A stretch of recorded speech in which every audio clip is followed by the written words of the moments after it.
Good morning, students. This is your social science class, the chapter first, the Indian Constitution, Secularism and Fundamental Rights and Duties. ये civics का आपका class 8th का first chapter है। ये आपको पिछली class में लिबर्टी तक करा दिया गया था, स्वतंत्रता तक। इसके बाद पावर ऑफ द पीपल, लोगों की शक्ति, यहाँ से आज स्टार्ट किया जाएगा। The word we the people of India, शब्द we the people of India, हम भारत के लोग, डू हेयर बाय एडोप्ट, जो इसको यहाँ लिया गया है, enact and give to our self this constitutions, ये संविधान में हम सबको अपने आप को दर्शाता है। Imply that our constitution has been prepared and given authority, और इस प्रकार हमारे संविधान ने हैज़ बीन तैयार किया गया है और उसको शक्ति प्रदान की गई है by the representative of the people. किसके द्वारा शक्ति प्रदान की गई है? जो जनता अपना प्रतिनिधि चुनेगी, वो प्रतिनिधि के द्वारा शक्ति को दर्शाया गया है। The constitution is the supreme document of our country, जो संविधान है वो हमारे देश का सबसे बड़ा डॉक्यूमेंट्स है, यानी सबसे बड़ा कागज़ के रूप में है। Since it draws its authority from the people have the ultimate power. इस प्रकार लोगों को एक शक्ति प्रदान की गई है और अंत में हम कह सकते हैं ये एक अल्टीमेट पावर होती है लोगों की।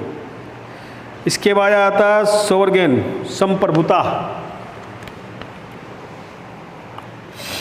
टॉपिक है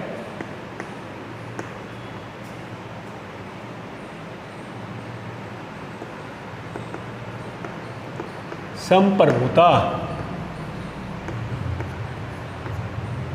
देखिए, संप्रभुता का मतलब क्या होता है, सोवरगेन का मतलब क्या होता है कि जो भारत है वो एक ऐसा राष्ट्र है जो संप्रभुत्व है, यानी कि वो उसकी स्वतंत्रता में कोई भी दखलंदाजी नहीं कर सकता। उसके अंदरूनी और बाहरी मामले अपने हैं, उसमें कोई भी राष्ट्र, कोई भी देश उसमें इंटरफेयर नहीं कर सकता। ये हमारी संप्रभुता का सवाल है। उसके बाद है सोशलिस्ट, समाजवादी।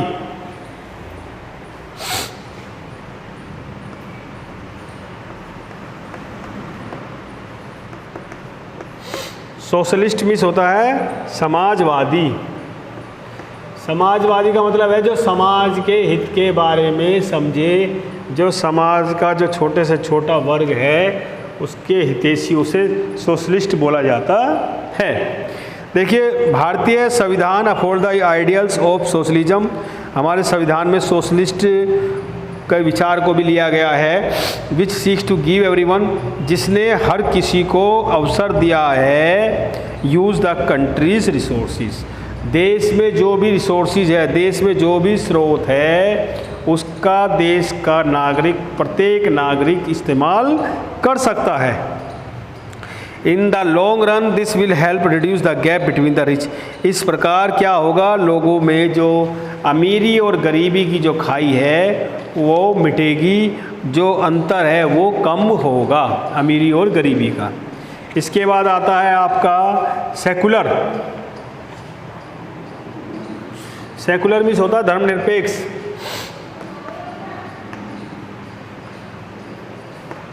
सेकुलर, धर्मनिरपेक्ष।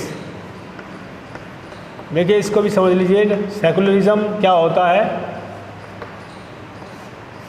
हमारे देश में, हमारी कंट्री में बहुत धर्म, जाति, मजहब के लोग रहते हैं, तो यहाँ पर किसी के साथ भी धर्म के आधार पे, जाति के आधार पे, मजहब के आधार पे, राज्य के आधार पर कोई भी भेदभाव नहीं किया जाता। There is no state religion, no religion is consider, इसलिए किसी भी धर्म को तो उससे इम्पोर्टेंट देन अदर्स, किसी भी धर्म को ज़्यादा इम्पोर्टेंस नहीं दी गई है, सभी धर्म को समान माना गया है। ये सेकुलर का, ये हमारे कॉन्स्टिट्यूशन ने हमें दिया है कि सेकुलरिज्म यानी धर्मनिरपेक्ष राज्य है हमारा देश। इसके बाद है इक्वलिटी, समानता, और पॉइंट है इक्वलिटी। इक्वलिटी मीन्स होता है समानता, यानी भारत के जो लोग हैं वो सब, उनके साथ कोई भी डिस्क्रिमिनेशन नहीं होगा, जाति के आधार पे, रंग के आधार पे, मजहब के आधार पर, मीन्स उनको सब इक्वलिटी मिलेगी।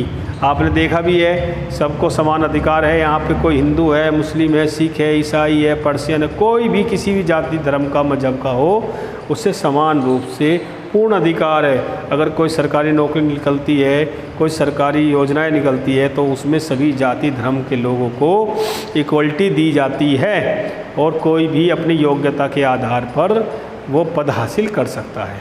यहाँ कोई बड़ा सा बड़ा पद भी, हमारे यहाँ राष्ट्रपति भी किसी भी धर्म का बन सकता है, प्रधानमंत्री भी किसी भी जाति धर्म का बन सकता है, क्योंकि हमारे संविधान ने हमें इक्वलिटी दी है। Equality is the removal of discrimination. Equality से क्या होता है, जो भेदभाव होता है लोगों के बीच में, उसे ख़त्म किया जाता है। धर्म के आधार पे, जाति, ये सब चीज़ें।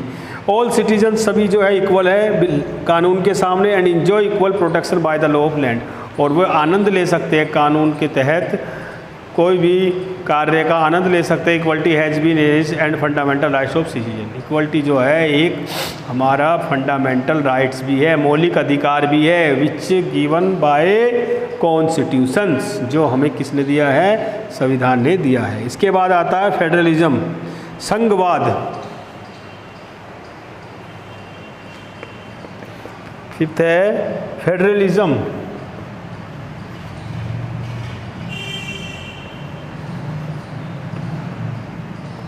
संघवाद का मतलब समझ लीजिए, संघवाद है क्या। देखिए ये आपका यहाँ तक क्लियर हो गया है, समानता धर्म ये सब क्लियर हो गया आपके टॉपिक। इसके बाद आपका आता है संघवाद। संघ का मतलब होता है एकजुट होना, यानी कि हमारे देश में जो सरकार गवर्नमेंट्स होती है वो दो तरह की है, यानी एक राज्य स्तर पर है और एक केंद्र स्तर पर है। आपने देखा भी होगा अलग अलग राज्यों में अलग अलग मुख्यमंत्री होते हैं, और उन सब के ऊपर जो है वो केंद्र सरकार को माना जाता है। केंद्र सरकार, राज्य सरकार भी अपने आप में स्वतंत्र होती है, लेकिन केंद्र सरकार का उनमें दखल होता है। अगर राज्य सरकार मतलब अलग अलग राज्य के, जैसे उत्तर प्रदेश अलग, हरियाणा, उत्तर प्रदेश, महाराष्ट्र, बिहार, उड़ीसा, पश्चिम बंगाल, ये सब जो अलग अलग राज्य है, यहाँ के जो मुख्यमंत्री होते हैं उन्हें पूर्ण रूप से स्वतंत्रता होती है अपने राज्य की देखभाल करने और अपने राज्य का विकास करने के लिए।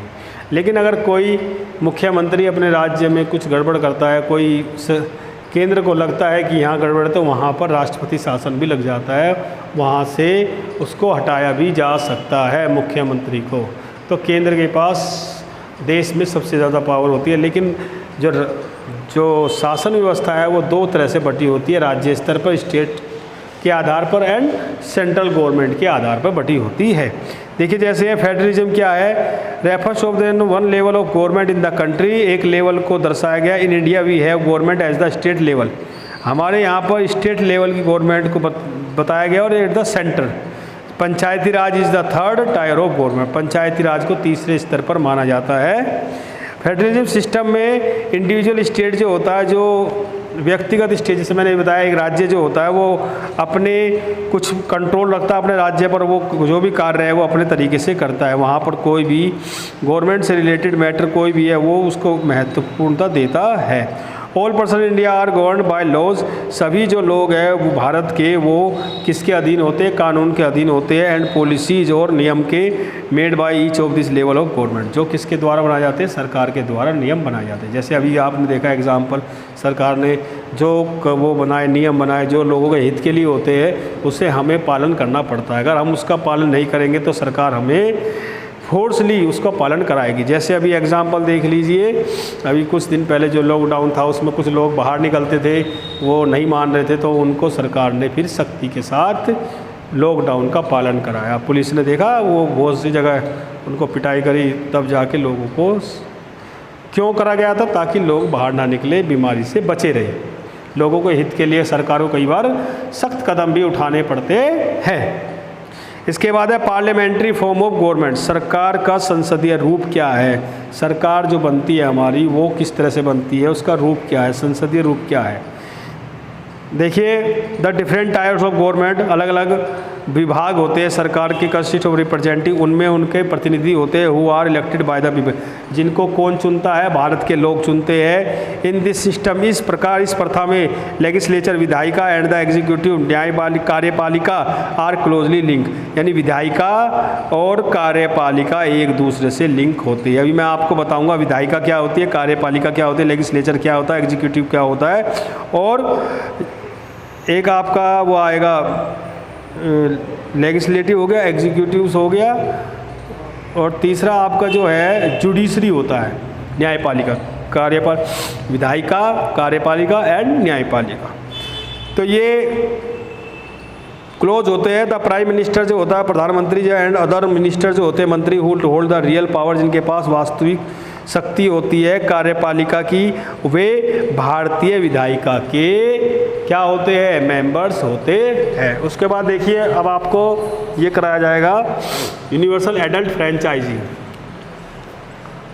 अगला पॉइंट है 5th हो गया, 6 में देखिए यूनिवर्सल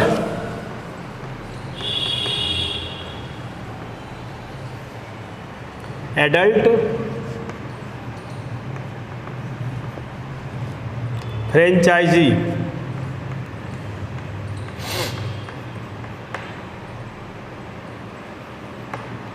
इसका मतलब होता है हिंदी में सार्वभौमिक वयस्क मताधिकार, सार्वभौमिक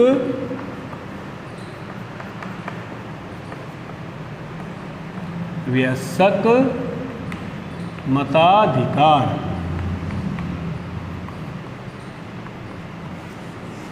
देखिए ये मैं आपको पॉइंट आपके क्लियर करा दिया है मैंने कि सोवर्न क्या है, सोशलिस्ट क्या है, सेकुलर, इक्वलिटी, फेडरलिज्म। इसके बाद अगला पॉइंट है आपका यूनिवर्सल एडल्ट फ्रेंचाइजी, यानी सार्वभौमिक वयस्क मताधिकार क्या होता है। देखिए इसके पीछे पहले भी फ्रांसीसी क्रांति में भी उस टाइम भी बहुत बवाल हुआ था कि सबको समान अवसर मिलना चाहिए मताधिकार का, यानी कि वोट डालने का अधिकार सबको समान रूप से होना चाहिए। जिसकी एज 18 वर्ष से ऊपर है, above the age of 18 years, who have right to vote, उसको अधिकार होता है किस चीज़ का, वोट देने का अधिकार होता है। तो ये भी हमें इंडियन जो है कॉन्स्टिट्यूशन में मिला हुआ है। India has universal adult franchise, Bharat में सार्वभौमिक वयस्क मताधिकार है। हैंस एवरी एडल्ट, जो जितने भी वयस्क है सिटीजन कैन वोट, वो वोट दे सकते हैं, नो मैटर वट हिज और हर रेस।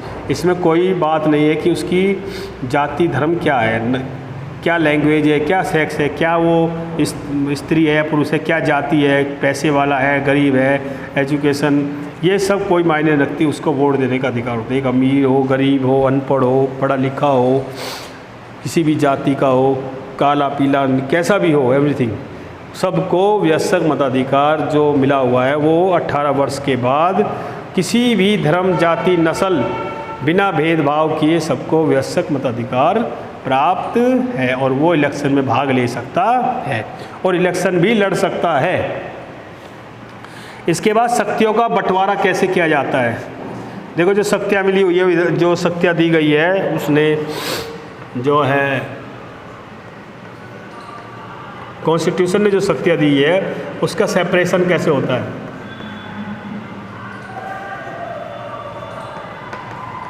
सेपरेशन ऑफ पावर्स,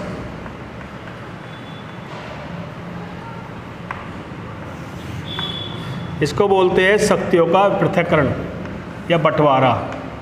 शक्तियों का पृथक्करण,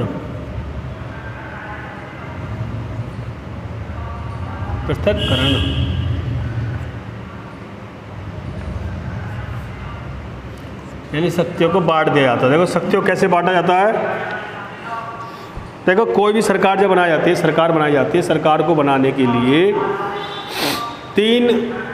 तीन ब्रांचों में बांटा गया सरकार को। सरकार कैसे बनती है, द लेजिस्लेचर, विधायिका जिसमें नेता वगैरह होते हैं उसे लेजिस्लेचर बोलते हैं, जैसे MP MLA जो होते हैं ना, ये सब लेजिस्लेचर में आते हैं, विधायिका में आते हैं। उसके बाद कार्यपालिका में आती है छोटे स्तर पे, जैसे पुलिस विभाग है, DM SDM, ये सब एग्जीक्यूटिव्स में आते हैं एग्जीक्यूशन, और जुडिशरी में आते हैं हमारे जैसे वकील है, जज है, ये सब हमारे जुडिशरी में आते हैं। ये तीनों से ही मिलकर क्या बनती है, ये सरकार का एक महत्वपूर्ण अंग है। ये तीनों जो है किसके अंग है, गवर्नमेंट के अंग है। Main government work through these organ, और सरकार इनके थ्रू ही कार्य करती है। जो लेजिस्लेचर है वो इसमें हमारे जो रिप्रेजेंटेटिव चुने जाते हैं, जो हमारे नेता चुने जाते हैं वो आते हैं, और एग्जीक्यूटिव में एक छोटा सा ग्रुप है जिसमें जो रिस्पॉन्सिबल होता है कानून का पालन करवाने के लिए, जैसे पुलिस विभाग वगैरह है।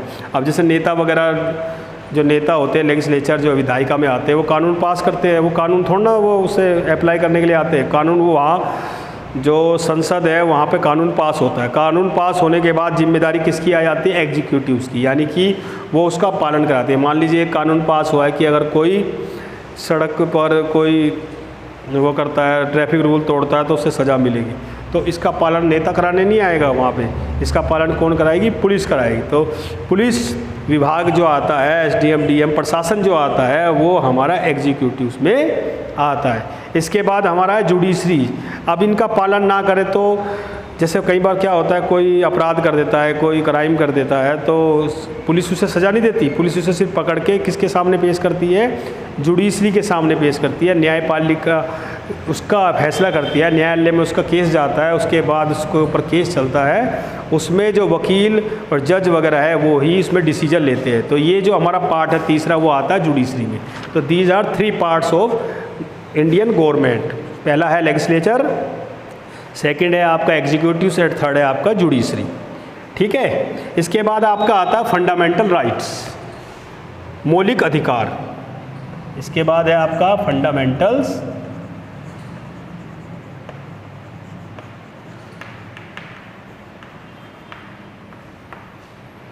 फंडामेंटल राइट्स जो होता है उसे बोलते हैं हम मौलिक अधिकार, जो प्रत्येक नागरिक को, जो देश का नागरिक है उसे स्वतः ही प्राप्त हो जाते हैं। मीन्स कि जो मौलिक अधिकार मिलते हैं हमें, जैसे ही किसी ने वो भारत में जन्म लिया है, हमारे देश में जन्म लिया है, तो ऑटोमेटिकली ये अधिकार भारतीय नागरिक को प्राप्त हो जाते हैं। इन्हें बोलते हैं fundamental rights. Fundamental rights are very necessary and very important for every person. देश का जो नागरिक है वो हर किसी के लिए बहुत ज़रूरी होते हैं। तो फंडामेंटल राइट्स के बारे में आपको मैं अभी बताता हूँ कि फंडामेंटल राइट्स है क्या। देखिए, the section of fundamental rights has often been referred as his conscience of the Indian constitution. Fundamental rights को भारतीय संविधान का अंतकरण माना जाता है। जब यहाँ पर उपनिवेशिक शासन था, क्रिएटेड सर्टेन सस्पिशियस, तो कुछ सस्पिशियस माने होता है शक उत्पन्न हुआ लोगों के, जो यहाँ के नेशनलिस्ट थे, जो राष्ट्रवादी थे, उनके दिमाग में कुछ शक उत्पन्न हुआ। And they wanted to ensure, और वो निश्चित करना चाहते थे सेट ऑफ रिटर्न राइट्स, कि जो अधिकार होने चाहिए वो रिटर्न में होने चाहिए, ताकि लोग को अधिकार मिल सके और उसका राज्य मिसयूज ना कर सके, इंडिपेंडेंट रहे। भारत में फंडामेंटल राइट्स जो होते हैं, मौलिक अधिकार जो होते हैं, देयरफॉर प्रोटेक्ट सिटीजन, वे जो भारत जो नागरिक होते हैं उनके अधिकारों की रक्षा करते हैं against the arbitrary and absolute exercise of power by the state. और अगर राज्य कोई अपनी मनमानी चलाने लगे या अपने कोई लोगों के अहित करने लगे तो फंडामेंटल राइट्स के अधीन वो कोर्ट में जा सकता है। कॉन्स्टिट्यूशन जो संविधान है वो गारंटी देता है हमें अधिकारों की, इंडिविजुअल व्यक्तिगत रूप से राज्य के खिलाफ as ways against other individuals. यानी राज्य अगर किसी नागरिक के साथ दुर्व्यवहार भी करता है, राज्य का मतलब कोई भी राज्य का अगर कोई मुख्यमंत्री भी है, बड़े स्तर पर भी है, और वो किसी आम नागरिक को अगर उसने परेशान भी कर दिया है, कुछ कह दिया है किसी अधिकारी ने, तो व्यक्ति को अधिकार होता है, उसके पास फंडामेंटल राइट्स होते हैं, और वो न्यायालय में जाकर अपने अधिकारों की रक्षा के लिए वहाँ पर अपना केस लड़ सकता है और अपने अधिकार को प्राप्त कर सकता है। इस प्रकार माइनॉरिटी कम्युनिटी जो होती है, माइनॉरिटी होती है अल्पसंख्यक। अल्पसंख्यक वर्ग किसे बोलते हैं? अल्पसंख्यक वर्ग वो उसे बोलते हैं जो कम संख्या में होते हैं देश में। जैसे अभी माइनॉरिटी में आज जैसे कि मुस्लिम आ जाते हैं, सिख आ जाते हैं, ईसाई आ जाते हैं, ये माइनॉरिटी में आते हैं। मेजोरिटी में कौन रहते हैं, जैसे हिंदू है ये मेजोरिटी, जिनकी संख्या देश में ज़्यादा होती है उन्हें मेजोरिटी में बोला जाता है, जिनकी संख्या कम होती है उन्हें माइनॉरिटी बोलता है, तो उन्हें अल्पसंख्यक बोलते हैं हिंदी में। अल्पसंख्यक जो होते हैं also express the need for the constitution to include rights, उसमें भी उनके लिए अधिकारों की रक्षा के लिए, इस तरह के समूह के अधिकारों की रक्षा के लिए भी बहुत कुछ कानून नियम बनाए गए हैं। Therefore also guarantee the rights of minorities against the majority, और कुछ गारंटी भी दी गई है, यानी कि ये बताया गया है, कुछ अधिकार दिए गए हैं कि कोई माइनॉरिटीज़ एंड मेजोरिटी, यानी मेजोरिटी अगर कोई बहुसंख्यक वर्ग है माइनॉरिटी के खिलाफ कोई मतलब शोषण ना कर सके। Doctor B.R. अम्बेडकर जो थे हैज सेड, उन्होंने दीज फंडामेंटल्स राइट को बताया, their object is two fold. The first object is that every citizen must be in position of claim those rights. एक तो उन्होंने कहा था कि हर किसी नागरिक को अधिकार है कि वो अपने अधिकारों के लिए लड़ सके। दूसरा, these rights must be binding upon every authority, और ये जो अधिकार है हर अथॉरिटी से, हर राज्य से कानून से जुड़े हुए हैं, यानी कि इसे मानना पड़ेगा अथॉरिटी, राज्य और इन सबको कानून का पालन करना पड़ेगा। In addition to fundamental right the constitution has also has a section, इसमें कुछ सेक्शंस भी है, called directive principle of state policy, इसे डायरेक्टिव स्टेट ऑफ कहा जाता है। संवैधानिक उपचारों का अधिकार भी इसको कहा जाता है। Right to constitution remedies, this section was designed by the members of the constitution, ये जो बनाए गए थे, जो संविधान के मेंबर्स थे उन्होंने इसको बनाया गया था। असेंबली ने ये निश्चित किया था greater social and economic reform, कि समाज में आर्थिक और सामाजिक रूप से बदलाव आना चाहिए, भारत आज़ाद होना चाहिए, इंडिपेंडेंस सिटी होना चाहिए, to institute laws and policy that help reduce the poverty to the masses, जो भारत में जो गरीबी है, ताकि भारत में जो गरीबी है वो कम की जा सके, रेड्यूस की जा सके। इसके बाद देखिए हमारे फंडामेंटल राइट्स है, rights in the Indian constitution include. Fundamentals rights जो है ये हमारे सबसे ज़्यादा इंपॉर्टेंट है, इनके बारे में हमें पता होना चाहिए, इसके बारे में मैं आपको बता रहा हूँ।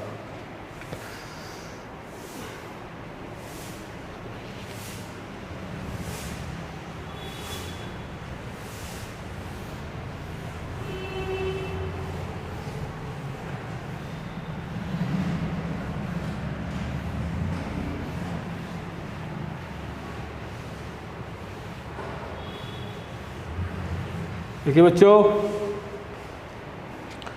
फंडामेंटल राइट्स कौन कौन से हैं हमारे,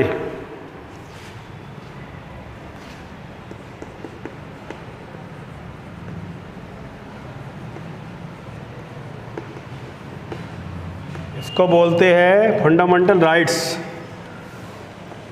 मौलिक अधिकार। कौन से अधिकार है, मौलिक अधिकार, जो हर एक नागरिक को मिले हुए हैं। सबसे पहले कौन सा है इनके बारे में बताता चलता हूँ, राइट टू इक्वलिटी, ये मैंने आपको बता भी दिया है, राइट टू इक्वलिटी यानी समानता का अधिकार, समानता का अधिकार।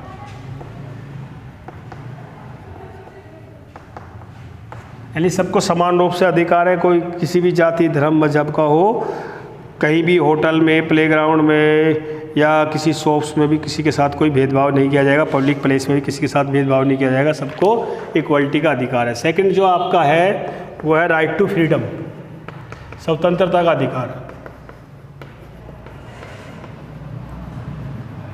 यानी स्वतंत्रता का अधिकार।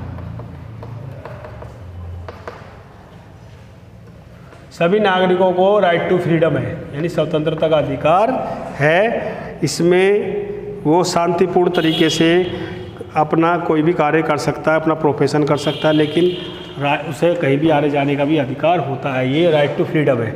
इसके बाद आपका तीसरे नंबर पे है right against exploitation, right against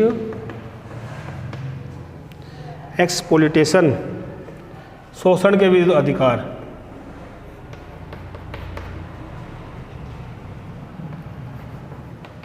politician, शोषण के विरुद्ध अधिकार, शोषण के विरुद्ध अधिकार, यानी कोई शोषण करता है अगर किसी का, तो हमारे कॉन्स्टिट्यूशन ने अधिकार दिया है कि हम उसके आवाज़ उठा सकते हैं और न्यायालय में जा सकते हैं।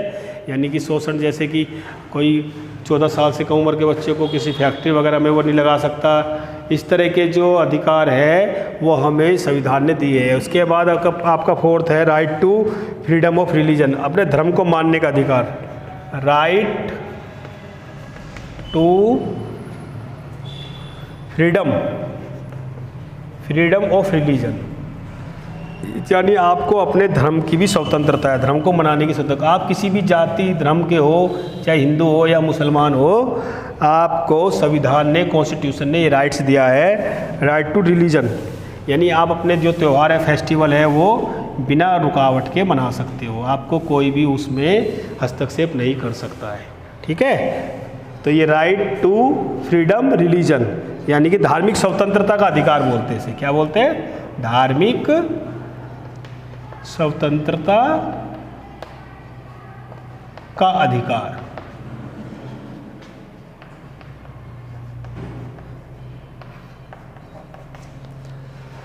चार हो गए। पांचवा है कल्चरल एजुकेशनल राइट्स, यानी कि सांस्कृतिक एवं शिक्षा का अधिकार। आपको अपनी संस्कृति का और शिक्षा का अधिकार भी है। हर एक बच्चे को, देश के प्रत्येक नागरिक को, जो 14 साल से कम उम्र का बच्चा भी है, 14 साल तक की जो शिक्षा है वो निःशुल्क होती है। सरकार ने ये अधिकार भी हर नागरिक को दिया है कि हर बच्चे को मुफ्त शिक्षा प्रदान की जाएगी। Right to constitutional cultural and educational rights. Cultural and educational rights, यानी कि सांस्कृतिक एवं शिक्षा का अधिकार। सांस्कृतिक एवं शिक्षा का अधिकार।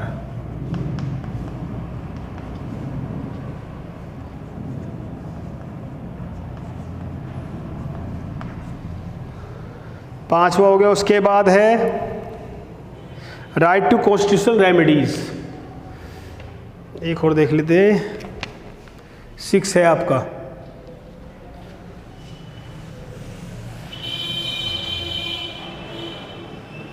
Right to constitution. 6 है आपका राइट टू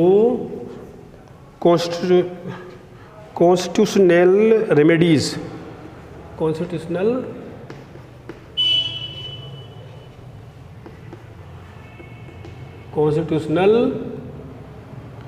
रेमेडीज।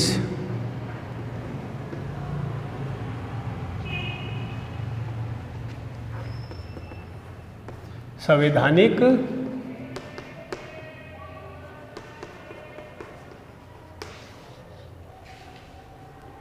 उपचारों का अधिकार।